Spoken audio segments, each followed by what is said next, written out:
तो हमारे यहाँ ये हो रहे हैं, गड्ढे बन रहे हैं। ये जो सरकारी नल है ना, उनके पास जो पानी इधर उधर ना रहे, अंदर ज़मीन में ही समा जाए। कैसे हैं आप सब?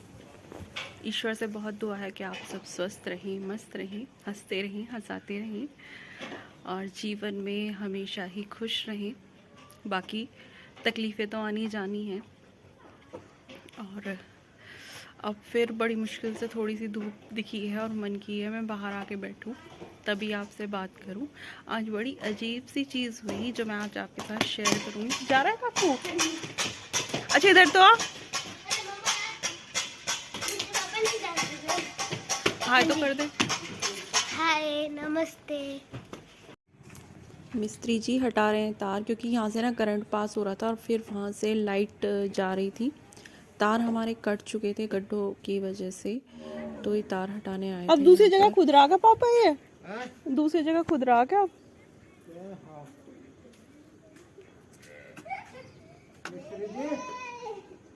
मिस्त्री जी तो ऊपर है, तार हटा रहे। तो जी मिस्त्री जी आ गए थे तार हटाने के लिए, क्योंकि हमारे तार वहाँ से कट गए थे जब ये गड्ढा खोद रहे थे ना, तो वहाँ से तार ना कट गए थे। तो इस वजह से करंट पास हो रहा था, तो यहाँ से जो जॉइंट था उसको हटाने गए थे और समरसेबिल का। अब उसमें दोबारा तार जुड़ेगा तब जाके हमारा टैंक भरेगा, वरना आज बस हम बीच में लटके हुए हैं पानी के बिना। पहले ठीक भी था कि हैंडपम्प रहता था, ज़रूरत है तो उससे भर लो, पर अब तो भौतिकता के युग में कि नहीं जी मेहनत ही नहीं करनी है, फिज़िकली नहीं करना है, उस चक्कर में जितना फ़ायदा है उतना नुकसान भी है हमें। तो आज हम बैठे हैं ऐसे ही, और एक बड़ी जो अजीब सी चीज़ आज हुई है वो मैं आपके साथ शेयर करूँगी। अभी मेरे वीडियो पे टिल एंड तक आप बने रहना।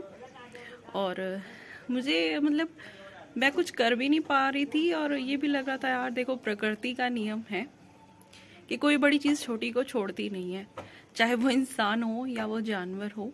कुदरत का कुछ ऐसा ही नियम है कि जो चीज़ आगे निकल जाती है, पता नहीं क्यों जो चीज़ बड़ी होती है वो छोटे को दबा ही देती है।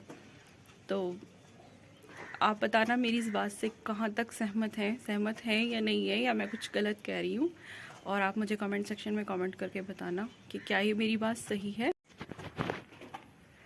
और अभी राघव जा रहा था, तो राघव और राघव के पापा गए हैं कुछ सामान लेने, जो कुछ बताया होगा इसमें, जो कुछ तार या पाइप वगैरह जो भी तो ये चल रहा है गड्ढों का काम। गड्ढे जिससे कि पानी इकट्ठा ना हो, मच्छर ना हो, गंदगी ना हो। तो जी हुआ ये कि मिस्त्री जी ने हमारे दोनों ही पाइप काट दिए, यानी कि जो पानी की सप्लाई का पाइप था वो भी कट गया, और जो बिजली का पाइप था वो सॉरी जो वायर था, केबल था, वो भी कट गया।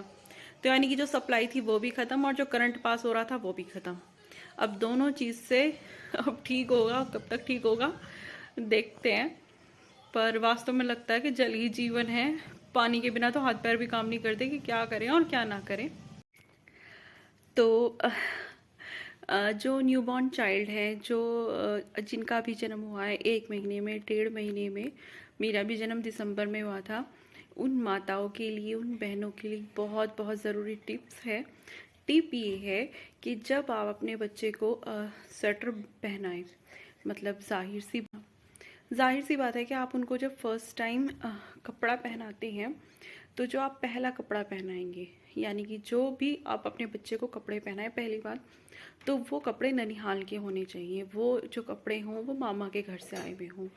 और दूसरी चीज़ ये है कि जो आप स्वेटर पहनाएं अपने बच्चे को, वो वाइट कलर का होना चाहिए, और वो स्वेटर भी जो मामा के घर से ही आना मतलब आए, उसे नानी बना ले, मौसी बना ले, मौसी अनमैरिड, मैरिड नहीं, क्योंकि जो मैरिड हो जाएंगे वो तो दूसरे घर से हो जाएंगी ना, जो अनमैरिड है वही तो वहीं से हैं। तो जो अनमैरिड हैं वो बना सकती हैं। कुल मिला के जो कपड़े हों वो ननिहाल के हों, और उन कपड़ों में भी वाइट स्वेटर, बनियान पहनाने के बाद आप अंदर वाइट स्वेटर पहना दें उन बच्चों को। अगर आप ऐसा कर देते हैं, 100%, 101% श्योरिटी है इस चीज़ की कि आपके बच्चे को नमूनिया बिल्कुल भी नहीं पड़ेगा।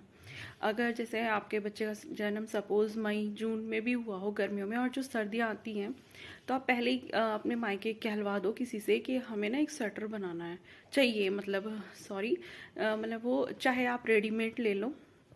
मैं अपनी बात बताऊं तो मेरे मायके में ना मेरी बहन है, ना मेरी भाभी है, ना मेरी मम्मी है। हमारे मायके मेरे मायके में लेडीज़, मेरे घर में कोई भी नहीं है।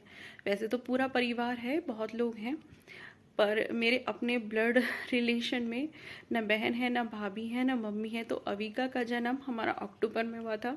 इसको गर्म कपड़े चाहिए थे, तो जो मेरे दोनों भाई थे, मैंने उनसे कहा था कि आप ना रेडीमेड ले आओ। तो वो दोनों 2 स्वेटर लेके आए थे, तो 2 वाइट स्वेटर लेके आए थे अविका के लिए। और जो सबसे पहले मैंने इसको पहनाए वो वाइट स्वेटर ही पहनाए, अंदर बनियान पहनाने के बाद वाइट स्वेटर पहना दो। अगर आप ऐसा करते हो तो आपके बच्चों को कभी भी नमूनिया नहीं पड़ेगा, ये मैं गारंटी देती हूँ। मैंने अपने दोनों बच्चों के साथ ऐसा ही किया है, और ये भी मुझे किसी बड़े बुजुर्ग ने बताया था कि ये ऐसा होता है कि अगर आप वाइट स्वेटर पहनाते हो तो बिल्कुल भी नमूनिया नहीं हो सकता बच्चे को। तो अगर आप भी अपने बच्चे को नमूनिया से बचाए रखना चाहते हैं तो ये काम ज़रूर कीजिएगा, और फिर रिज़ल्ट मुझे बताइएगा। भले ही साल भर बाद बता देना, पर इस चीज़ की श्योरिटी है। और अगर आपको मेरी जानकारी अच्छी लगी हो तो प्लीज़ मेरे चैनल को सब्सक्राइब ज़रूर कर लेना। मैं आपके सब्सक्रिप्शन का, आपके लाइक का और आपके कमेंट का इंतज़ार करूँगी। फिर भी अगर आपको कोई चीज़ समझ ना आई हो, कुछ आपको पूछना हो, तो आप कमेंट में कमेंट करके पूछ सकते हैं। मैं उसका रिप्लाई ज़रूर दूंगी। पॉसिबल हुआ तो कमेंट के ज़रिए, नहीं पॉसिबल हुआ तो वीडियो के ज़रिए मैं आपको ज़रूर बताऊंगी। तो मुझसे जो भी आप पूछना चाहते हैं पूछ सकते हैं। तो मुझे आपके कमेंट का इंतज़ार रहेगा।